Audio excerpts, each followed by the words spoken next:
Sais-tu ce moment où ta tête refuse de s'éteindre, où ton cœur bat trop vite et où tu ne comprends même pas pourquoi? Même lorsque tout semble aller bien, quelque chose en toi reste en alerte, comme si ton corps se préparait à fuir un danger qui n'existe pas. Cette sensation a un nom, l'anxiété. Lorsqu'elle grandit, elle ressemble à une tempête invisible, capable de te voler toute ta paix en quelques secondes. Je sais ce que cela fait, parce que nous avons tous, à un moment ou à un autre, ressenti ce poids, vouloir aller bien tout en étant incapable de contrôler ce qui se passe dans notre esprit. Et si tu es ici aujourd'hui, ce n'est pas un hasard. Peut-être qu'une partie de toi était déjà fatiguée de vivre sous tension, à la recherche d'un chemin, d'une manière de respirer à nouveau paisiblement, de te reconnecter à toi-même. Ce que beaucoup ignorent, c'est que cette bataille n'est pas nouvelle. Marc Aurèle écrivait déjà sur la manière de ne pas se laisser dominer par la peur, même au milieu des guerres et des épidémies. Épictète, qui a vécu près de 30 ans comme esclave, a découvert qu'un esprit entraîné pouvait être plus libre que n'importe quel corps enchaîné. Sénèque, entouré de complots et d'incertitudes à Rome, a compris que la véritable sérénité ne dépend pas de ce qui arrive, mais de la façon dont nous choisissons d'y réagir. S'ils ont trouvé le calme au cœur du chaos, pourquoi n'y parviendrais-tu pas toi aussi? La vérité, c'est que la tranquillité ne vient pas de l'extérieur. Elle naît lorsque tu apprends à maîtriser ce qui se passe à l'intérieur de toi. Dans cette vidéo, je veux te présenter 10 leçons stoïciennes qui peuvent devenir ton bouclier contre l'anxiété. Ces leçons ont façonné le caractère de grands hommes et inspiré des milliers de personnes à travers l'histoire. J'espère qu'elles t'inspireront, toi aussi, à changer de chemin.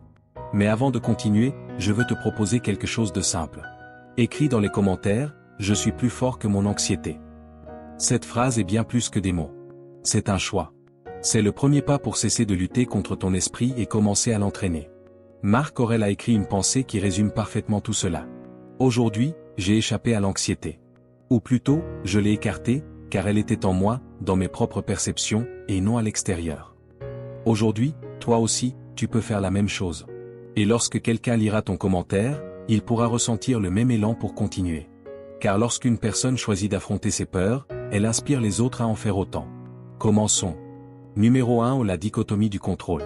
Tu te réveilles, tu regardes ton téléphone, et tu réalises que le message que tu attendais n'est pas arrivé. Ton estomac se noue. Ton esprit commence à imaginer 1000 scénarios. Ai-je dit quelque chose de travers? A-t-il changé d'avis? Ai-je fait une erreur? Sans même t'en rendre compte, ton état émotionnel dépend déjà de quelque chose que tu ne peux pas contrôler. C'est ainsi que l'anxiété commence. Nous livrons les commandes de notre paix intérieure à ce qui échappe à notre pouvoir. Épictète disait que l'esprit perd son équilibre dès qu'il tente de contrôler l'incontrôlable. Nous voulons décider de ce que les autres pensent de nous, anticiper ce qui va arriver, choisir le cours des événements, contrôler les circonstances, voire même la météo ou le temps de réponse des autres. Mais la tranquillité commence lorsque nous apprenons à distinguer ce qui dépend de nous de ce qui appartient au monde. Épictète appelait cela la grande division de la vie. D'un côté, ce qui dépend de toi, ton jugement, tes intentions, ton attention, tes actions. De l'autre, tout ce qui échappe à ton contrôle. Les réactions des autres, les résultats, le hasard, le temps.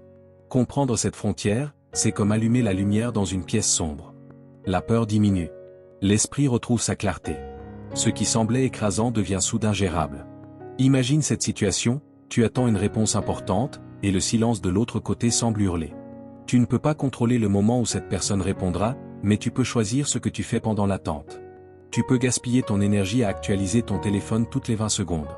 Ou bien tu peux transformer l'attente en action, ranger ton espace, t'occuper de quelque chose qui dépend de toi, respirer profondément et continuer à avancer. Autre exemple, un entretien est annulé à la dernière minute. Tu ne peux pas contrôler l'annulation, mais tu peux contrôler ta réaction. Tu peux te plaindre, accuser la malchance et sombrer dans la frustration. Ou tu peux utiliser ce temps libre pour te préparer davantage, réfléchir, t'améliorer. Le schéma est toujours le même, lâche prise sur ce qui ne dépend pas de toi, et renforce ce qui dépend de toi. C'est le cœur de la pratique stoïcienne, et c'est aussi ce que confirme la psychologie moderne avec des bases scientifiques solides. La thérapie cognitivo-comportementale, l'une des méthodes les plus efficaces contre l'anxiété, repose exactement sur ce principe. Ce ne sont pas les événements qui nous perturbent, mais la manière dont nous les interprétons. Les études montrent que les personnes qui entraînent cette distinction deviennent plus calmes, plus résilientes et plus confiantes face aux incertitudes de la vie. Chaque fois que tu appliques ce principe, tu reprogrammes littéralement ton cerveau pour mieux gérer ce que tu ne peux pas contrôler. Alors, la prochaine fois que tu sentiras ton esprit s'emballer, répète intérieurement, « Ceci dépend de moi. Le reste, je le laisse aller ». Fais de cette phrase ton encre quotidienne. Maintenant, réfléchis, Dans quelle situation de ta semaine peux-tu appliquer cette idée? Quelle attitude concrète dépend uniquement de toi? Répète-toi encore, ceci dépend de moi, et j'agis. Le reste, je le laisse simplement aller. Numéro 2, donner de la valeur aux bonnes choses. La vie est comme une balance. D'un côté se trouve le temps dont nous disposons. De l'autre, tout ce que nous y déposons. Parfois, sans même nous en rendre compte, nous transformons des situations simples en fardeaux immenses. Un mot mal interprété, un imprévu, un doute, et ce qui pourrait rester léger devient soudain une tonne de poids dans notre existence. Alors, la balance se déséquilibre. Le temps qui devrait être vécu s'écoule, et ce qui était insignifiant commence à paraître central, comme si tout en dépendait. Une grande partie de l'anxiété naît précisément de là, du fait d'accorder trop d'importance à ce qui, en réalité, est passager. Lorsque tout semble urgent, nous oublions que la majorité des choses qui nous empêchent de dormir aujourd'hui n'auront plus autant d'importance demain. Sénèque l'exprimait avec justesse. La vie n'est pas courte. Nous la rendons courte lorsque nous gaspillons notre temps. Memento mori signifie exactement cela, souviens-toi que tu es mortel. Non pas pour ressentir la peur, mais pour t'en libérer. Lorsque tu te rappelles la brièveté de la vie, tout ce qui est inutile perd de sa force. Imagine, tu es en pleine dispute avec quelqu'un. Tu sens la colère monter, ton cœur s'accélérer. Si, à cet instant, tu te demandais, est-ce que cela aura encore de l'importance dans un an? Dans une semaine? Une grande partie du poids disparaîtrait. Car lorsque l'esprit perçoit la véritable taille des choses, il comprend ce qui mérite d'être préservé et ce qui doit simplement être laissé passer. Pense aussi à cette inquiétude liée à un détail professionnel qui te consume depuis des jours. Quand tu te rappelles qu'aucun de nous n'a de garantie sur le lendemain, cette obsession commence à se dissoudre. Ce qui reste, c'est l'essentiel, le plaisir d'être présent, la valeur des petites choses, le privilège de pouvoir bien faire ce que tu fais aujourd'hui. La pratique du memento mori est comme nettoyer la vitre de l'esprit. Soudain, ce qui était flou devient clair. Elle n'est pas sombre. Elle est libératrice. En te rappelant la mort, tu commences à penser à la vie. Tu la vois avec plus de netteté. Tu commences à vivre réellement, sans exagérer les peurs et sans repousser ce qui compte vraiment. Les études sur la contemplation de l'impermanence montrent que réfléchir à la finitude réduit la tendance à surévaluer le négatif et augmente le sentiment de gratitude. Celui qui médite sur la brièveté du temps apprend, presque sans s'en rendre compte, à cesser de lutter contre les petites frustrations et à se concentrer sur l'essentiel. Alors, la prochaine fois que l'anxiété tente de prendre le dessus, souviens-toi, le temps est court, et le calme est un choix. La vie est trop précieuse pour être gaspillée dans ce qui n'apporte aucune valeur. Réfléchis, quelle inquiétude qui te tourmente aujourd'hui perdrait immédiatement de son importance si tu te rappelais que la vie est brève et qu'elle mérite d'être vécue avec légèreté et présence. Le simple fait d'en prendre conscience est déjà un pas vers une vie plus claire, plus sereine, et moins dominée par la peur. Numéro 3, vivre le présent. L'anxiété est comme une corde trop tendue. D'un côté, le passé que nous ne pouvons plus changer. De l'autre, le futur qui n'est pas encore arrivé. Et au milieu de cette tension, nous oublions le seul endroit où la vie se déroule réellement, l'instant présent. Marc Aurèle avait compris cela il y a près de 2000 ans. Dans ses pensées pour moi-même, il écrivait que l'être humain se tourmente davantage par ses propres imaginations que par les faits eux-mêmes. Il avait déjà identifié ce que la psychologie moderne appelle aujourd'hui la rumination et l'anticipation anxieuse, cette tendance à revivre sans cesse ce qui est déjà passé et à souffrir pour ce qui n'est pas encore arrivé. L'esprit anxieux ressemble à un voyageur coincé entre deux trains, l'un est déjà parti, l'autre n'est pas encore arrivé. La clé consiste à descendre de ces deux trains et à revenir sur le seul sol stable qui existe réellement, le présent. Cet instant même, dans lequel tu respires maintenant, est le seul terrain fertile pour la paix intérieure. Réfléchis à ceci, la plupart du temps, ce qui nous angoisse n'est pas ce qui se passe réellement, mais ce que nous imaginons qu'il pourrait se passer. Ce n'est pas l'erreur de la semaine dernière qui fait souffrir, mais le souvenir que l'on ressasse, tournant dans l'esprit comme un écho sans fin. Et ce n'est pas demain qui pèse, mais le scénario catastrophique que l'esprit construit à propos de ce qu'il pourrait être. Lorsque tu coupes ce fil et que tu reviens à l'instant présent, tu découvres quelque chose de surprenant. En cet instant précis, tout va presque toujours bien. Tu respires. Tu es en sécurité. Tu disposes des ressources nécessaires pour agir. Le présent, pris isolément, est rarement insupportable. Ce qui fait mal, c'est l'histoire que nous racontons à son sujet. La science moderne confirme ce que les stoïciens pratiquaient déjà. Des recherches sur la pleine conscience montrent qu'entraîner l'esprit à revenir au présent réduit les niveaux de cortisol, l'hormone du stress, et améliore l'équilibre émotionnel. Les thérapies basées sur cette pratique sont aujourd'hui utilisées dans des hôpitaux et des universités du monde entier pour traiter l'anxiété chronique. Les stoïciens ne parlaient pas de « mindfulness », mais l'invitation était la même, reviens à ce qui est à ta portée aujourd'hui. fais correctement ta tâche du jour. Donne le meilleur de toi-même là où se trouvent tes pieds. Ne laisse pas ton esprit errer dans des endroits où tu ne peux pas agir. La prochaine fois que l'anxiété t'emporte avec des pensées comme « et si demain ?» ou « j'aurais dû agir autrement ?» Arrête-toi, respire profondément et demande-toi « qu'est-ce qui ne va pas, exactement, en cet instant précis ?» La plupart du temps, la réponse sera « rien ». Et cela suffit. Car lorsque tu reviens au présent, la vie revient à toi. Maintenant, réfléchis avec moi. Si tu entraînais ton esprit à revenir à l'instant présent chaque fois qu'il s'égare, qu'est-ce qui changerait dans ta routine, dans tes relations, dans ta paix intérieure? Écris-le dans les commentaires, car ta réponse pourrait être le rappel dont quelqu'un a besoin pour retrouver le sol ferme du présent. Numéro 4. Pratiquer l'inconfort. L'anxiété se nourrit de la peur de perdre ce que nous avons ou de ne pas savoir comment réagir lorsque les choses changent. Pourtant, plus tu évites l'inconfort, plus tu deviens fragile face à lui. Sénèque, dans ses lettres, conseillait d'entraîner l'esprit et le corps à travers de petites formes d'inconfort volontaire. Dormir parfois à même le sol, porter des vêtements simples, manger seulement le nécessaire ou renoncer à certains plaisirs pendant un temps. Il ne proposait pas cela comme une punition, mais comme un rappel, nous avons besoin de beaucoup moins que ce que nous imaginons pour bien vivre. Lorsque tu t'habitues à l'inconfort, la peur de la perte diminue et l'anxiété commence à perdre de sa puissance. Tu découvres que tu peux traverser des situations difficiles sans te briser, et rester intact. Imagine que tu décides de prendre une douche froide le matin. Le corps se contracte, l'esprit résiste, et pendant quelques secondes, tout en toi veut fuir. Puis, juste après, tu réalises que tu as survécu. Tu comprends que l'impact réel était bien moindre que la peur anticipée. Tu découvres que tu peux endurer l'inconfort et continuer à avancer. Ou pense à une journée sans téléphone. Au début, cela paraît étrange, presque impossible. Puis, peu à peu, tu ressens le silence, la concentration, la légèreté de ne plus dépendre de stimulations extérieures. Ces petits actes ont un pouvoir immense. Ils te prouvent, par l'expérience, que tu es plus fort que tu ne le crois.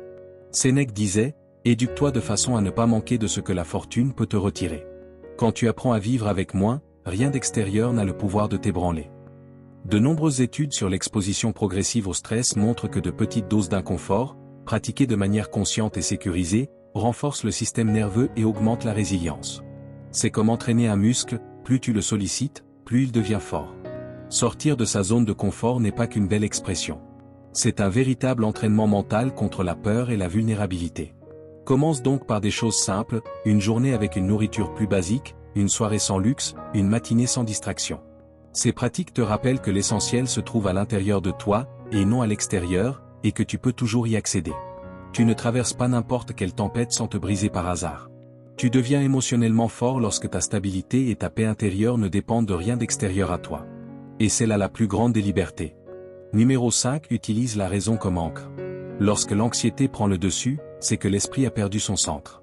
Les pensées commencent à s'emballer, à courir sans contrôle, créant des scènes, des histoires et des menaces qui semblent réelles, mais qui n'existent en vérité que dans notre tête. Épictète disait que la raison doit être comme une ancre solide au milieu de la tempête. Il écrivait, « Ce ne sont pas les choses qui nous troublent, mais les opinions que nous avons à leur sujet. » C'est l'une des phrases les plus libératrices du stoïcisme. Ce qui provoque l'anxiété n'est pas l'événement lui-même, mais la manière dont tu l'interprètes. Prenons un exemple simple. Tu reçois un message bref de quelqu'un d'important, sans émoji, sans explication. L'esprit anxieux réagit immédiatement, « Il est fâché contre moi. J'ai fait quelque chose de mal. » Pourtant, la réalité peut être bien plus simple. Peut-être que cette personne était occupée et a simplement répondu rapidement. Lorsque tu apprends à t'arrêter et à observer ta pensée avec calme, quelque chose change, la raison reprend la place du peur. Pose-toi alors cette question, ai-je des preuves réelles de ce que je pense, ou suis-je en train de combler les vides avec mes peurs? Cette pause, à elle seule, suffit souvent à empêcher une idée infondée de grandir jusqu'à devenir une attaque d'anxiété. La restructuration cognitive, l'une des techniques centrales de la thérapie cognitivo-comportementale, enseigne précisément cela, remettre en question la validité des pensées automatiques et les confronter à la réalité, puis les remplacer par des interprétations plus justes et plus réalistes. Ce simple acte de revoir ton propre récit intérieur réduit significativement les symptômes d'anxiété et de dépression. Lorsque tu prends de la distance avec tes pensées et que tu les observes avec clarté, c'est comme si tu quittais la scène pour t'asseoir dans la salle. Tu cesses d'être l'acteur pris dans le drame, et tu deviens le spectateur capable de voir l'histoire avec lucidité. Alors, la prochaine fois que l'anxiété tente de t'emporter, ne cours pas derrière chaque pensée comme si elle était forcément vraie. Arrête-toi. Examine-la. Décide consciemment si elle mérite ton énergie. fais de ta raison une ancre.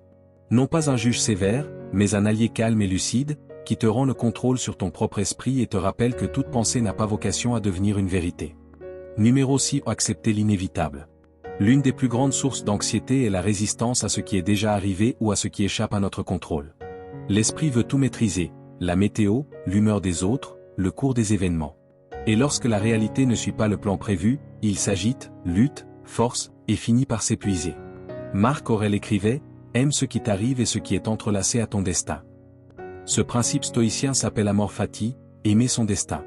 Mais il ne s'agit pas de résignation, il s'agit de sagesse. Accepter ne signifie pas rester les bras croisés, mais accueillir l'inévitable comme une part naturelle de la vie. Lorsque tu fais cela, l'esprit s'apaise, car il cesse de gaspiller de l'énergie dans des combats impossibles à gagner. Prenons un exemple simple. Tu prévois de passer la journée dehors, et il commence à pleuvoir. La pluie est un fait. Elle ne te demande pas ton avis. Tu peux te plaindre, t'irriter et rendre la journée lourde, ou tu peux accepter ce qui est et transformer l'expérience. Lire un bon livre, boire un café chaud, écouter le bruit de la pluie sur le toit. Le fait ne change pas, mais ton vécu, lui, change complètement. Il en va de même pour les retards, les pertes, les imprévus, les changements de plan. En acceptant l'inévitable, tu réduis la tension née de la volonté de contrôler ce qui ne peut pas l'être. Et c'est précisément là que l'anxiété commence à perdre de sa force, car elle grandit uniquement lorsque l'esprit tente de dominer ce qui ne dépend pas de lui. La thérapie d'acceptation et d'engagement, connue sous le nom d'ACT, enseigne exactement cela. Lorsque tu cesses de lutter contre l'inévitable et que tu diriges ton énergie vers ce qui peut réellement être transformé, l'anxiété perd son pouvoir. Accepter n'est pas abandonner. C'est se repositionner. C'est choisir d'agir uniquement là où des possibilités réelles existent encore. La prochaine fois que quelque chose ne se déroulera pas comme tu l'avais prévu, souviens-toi de ceci, tu n'es pas victime de la situation. Tu fais simplement face à un nouveau scénario. Et c'est souvent ce scénario, aussi inconfortable soit-il, qui devient un chemin de croissance. La vie suit rarement notre script, mais elle nous offre presque toujours la leçon exacte dont nous avons besoin. Alors, respire profondément et demande-toi, quelle situation inévitable peux-tu accepter cette semaine pour retrouver le calme et utiliser ton énergie de manière plus juste? Numéro 7. Faire moins, mais faire mieux. Tu te réveilles, et avant même de te lever, ton esprit est déjà debout. Il est plat. Tu te souviens d'un message auquel tu dois répondre, d'une tâche laissée inachevée, d'un problème que tu n'as pas encore résolu. Pendant que tu te brosses les dents, tu penses déjà à l'email que tu dois envoyer, à la réunion qui n'a pas encore eu lieu, à ce que tu vas préparer pour le dîner. Lorsque tu t'en rends compte, la journée n'a même pas commencé, et ta tête est déjà fatiguée. L'anxiété, la plupart du temps, n'est pas liée à un problème unique et immense.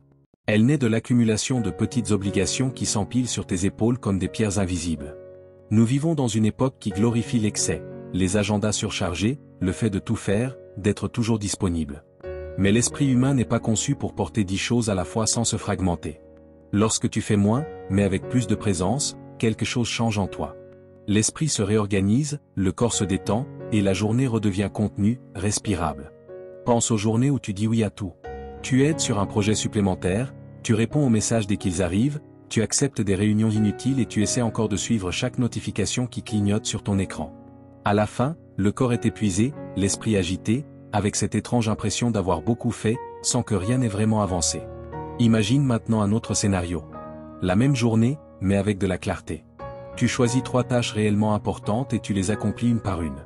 Sans précipitation, sans interruption.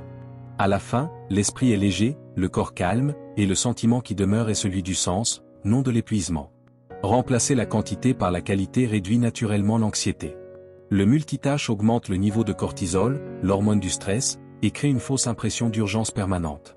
À l'inverse, se concentrer sur une seule chose à la fois diminue l'anxiété, améliore la clarté mentale et renforce la satisfaction face aux résultats obtenus. Dans une perspective stoïcienne, vivre avec moins de distractions revient à marcher avec une boussole plutôt qu'avec une carte saturée de chemins. Tu sais où tu es et où tu vas. L'essentiel devient visible, le superflu se dissout. Sénèque disait que celui qui vit avec sagesse a toujours assez de temps. Et cela reste vrai aujourd'hui. Alors, la prochaine fois que tu sentiras que ta journée déborde, fais une pause et demande-toi, qu'est-ce que je peux arrêter de faire sans que ma vie perde de sa valeur? La paix commence lorsque tu élimines l'excès et que tu protèges ce qui compte vraiment. Maintenant, réfléchis, si tu devais choisir seulement 3 choses essentielles à faire demain, lesquelles seraient-elles? Cette liste pourrait simplifier ta routine et devenir le premier pas vers un esprit plus libre et débarrassé d'une anxiété inutile. Numéro 8. Maîtrise ton dialogue intérieur. Imagine que tu te rends à une réunion importante. Ton cœur s'accélère, et ton esprit commence à lancer des phrases familières. Et si je me trompe? Ils vont me juger. Je ne suis pas assez bon. Ces mots ne viennent pas du monde extérieur. Ils viennent de l'intérieur. C'est ainsi que l'anxiété commence, lorsque ta propre pensée devient ton ennemi. Marc Aurèle écrivait que la vie est ce que nos pensées en font. Il comprenait que la manière dont nous nous parlons à nous-mêmes détermine la façon dont nous réagissons au monde. L'esprit peut être une forteresse ou une prison, tout dépend du ton du dialogue que tu nourris. Chaque fois que tu répètes des phrases comme ça va mal se passer, je ne suis pas à la hauteur ou je n'y arriverai pas, le corps réagit comme si le danger était réel. La respiration s'accélère, les épaules se crispent, le cœur bat plus vite. Mais si tu changes les mots, tu changes aussi ton état intérieur. Ce n'est pas de la magie, c'est de la physiologie. Imagine la même situation. Tu es sur le point de présenter un projet. La pensée surgit, ils vont remarquer mes erreurs. Le corps réagit immédiatement par la nervosité. Maintenant, modifie le dialogue, je me suis préparé. Je sais ce que je fais. Je vais donner le meilleur de moi-même. La réalité extérieure est identique, mais en toi quelque chose change. Le corps se détend, l'esprit s'organise, et la peur perd de sa force. Le dialogue intérieur agit comme un filtre. Il ne modifie pas les événements, mais il transforme la manière dont ton système nerveux les perçoit. Et cela repose sur des bases scientifiques. La psychologie appelle ce processus la restructuration cognitive, la capacité à reformuler les pensées automatiques négatives. Lorsque tu changes ton discours intérieur, tu réduis l'activation de l'amygdale, la zone du cerveau responsable de la peur, et tu renforces le cortex préfrontal, la région liée au calme, à la réflexion et à la maîtrise de soi. Les stoïciens enseignaient déjà l'art d'observer ses pensées comme des gardiens de l'esprit, et de choisir consciemment celles qui méritent de rester. Car celui qui maîtrise son dialogue intérieur cesse de vivre à la merci de ses émotions. Alors, chaque fois que tu remarques que ton esprit t'attaque avec des phrases anxieuses, arrête-toi et transforme-les. Il ne s'agit pas de répéter des formules creuses, mais de te rappeler la vérité. Tu es capable, tu es en train d'apprendre, et tu as le pouvoir sur ce que tu penses. C'est cette discipline mentale qui garantit ta solidité, même lorsque tout autour de toi cherche à te déstabiliser. Quelle est la phrase négative que ton esprit répète le plus souvent? Et comment peux-tu la transformer en une pensée qui t'apporte la paix? C'est dans ce travail intérieur que tu reprends véritablement le contrôle. Numéro 9. Pratique la gratitude. As-tu remarqué à quel point l'esprit anxieux ne voit que ce qui manque? Tu te réveilles en pensant à tout ce que tu dois régler, à ce que tu n'as pas encore fait, à ce que tu n'arrives pas à accomplir. Les messages restés sans réponse, les objectifs non atteints. Comme si toute la vie se mesurait uniquement à ce qui est absent. Mais personne ne peut vivre en paix lorsque son attention est constamment tournée vers le vide. Sénèque disait que rien n'est plus noble que la gratitude, car elle nous rend la vision de ce qui est déjà suffisant. Lorsque l'anxiété prend le dessus, le regard se rétrécit. Tu ne vois plus que le risque, le retard, ce qui a mal tourné. À l'inverse, quand tu pratiques la gratitude, l'esprit s'ouvre à nouveau, tu quittes le mode du manque pour revenir au mode de la plénitude. La gratitude n'est pas un simple ornement spirituel. C'est un outil stoïcien puissant pour calmer le tourbillon intérieur et ancrer la conscience dans le moment présent. Imagine une journée ordinaire, embouteillage, problème au travail, tension à la maison, et le poids de tout ce qui semble ne pas aller. Dans cet état, le corps est là, mais l'esprit court sans contrôle entre le passé et le futur. Maintenant, arrête-toi un instant. Regarde autour de toi. Respire profondément et choisis 3 choses simples pour lesquelles tu peux être reconnaissant aujourd'hui.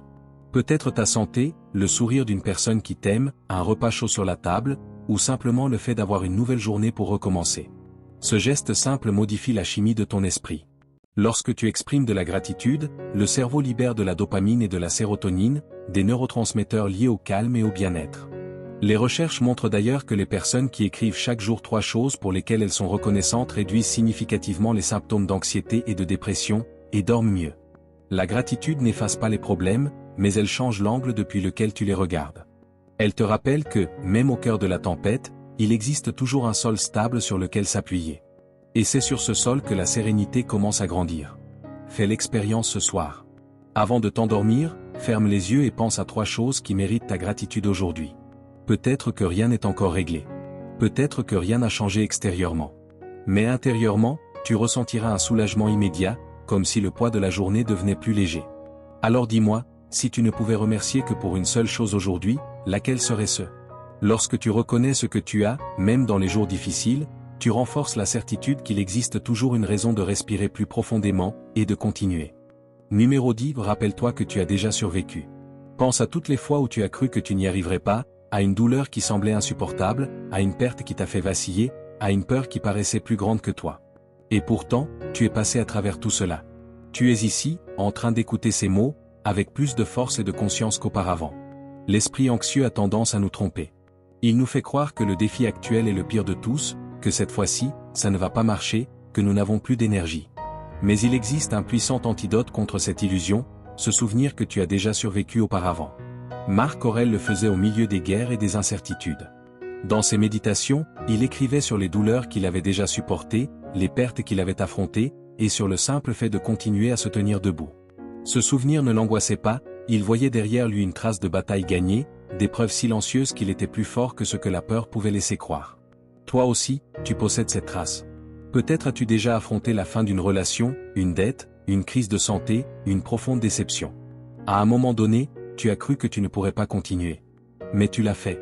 La preuve est dans ton histoire personnelle. Tu as déjà vécu cela. Tu peux le refaire. L'anxiété perd de sa force lorsque tu te souviens de tout ce que tu as déjà traversé.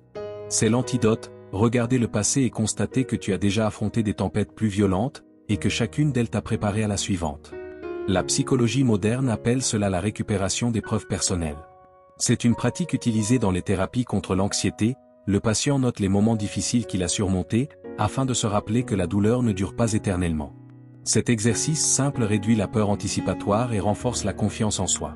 Les stoïciens pratiquaient déjà cela il y a 2000 ans, ils savaient que l'expérience est la meilleure preuve de la force intérieure. Alors, la prochaine fois que la peur tente de te convaincre que tu n'y arriveras pas, regarde ton passé et dis-toi, j'ai déjà été ici. Et j'ai survécu. Cette mémoire est ton bouclier. Maintenant, réfléchis, quelles difficultés as-tu déjà surmontées et qui te montrent aujourd'hui à quel point tu es fort. L'anxiété ne disparaît jamais complètement, elle change simplement de forme. Elle fait partie de la vie, mais c'est toi qui décides du rôle qu'elle aura, sera-t-elle une prison ou un apprentissage? La vérité est que la calme ne vient pas de l'extérieur. Il commence lorsque tu choisis de réagir autrement. Tu ne peux pas contrôler tout ce qui se passe, mais tu peux contrôler ce que tu fais de ce qui se passe. Et ce pouvoir se trouve dans chaque respiration, dans chaque pensée que tu choisis de nourrir, dans chaque attitude que tu décides d'adopter. Marc Aurèle l'a résumé simplement, la paix se trouve à l'intérieur de soi, dans nos propres perceptions, et non à l'extérieur. Il avait compris que l'esprit est le lieu où tout commence et se termine. Et s'il y a pu trouver la sérénité au milieu des guerres, toi aussi, tu peux la trouver dans tes batailles d'aujourd'hui. Rien, aujourd'hui, ne t'empêche de faire de même. Merci d'être allé jusqu'au bout de cette leçon. Si cette vidéo t'a aidé à voir les choses sous un autre angle, je t'invite à t'abonner. Ici, nous continuons ensemble, réfléchir, grandir et construire la force intérieure.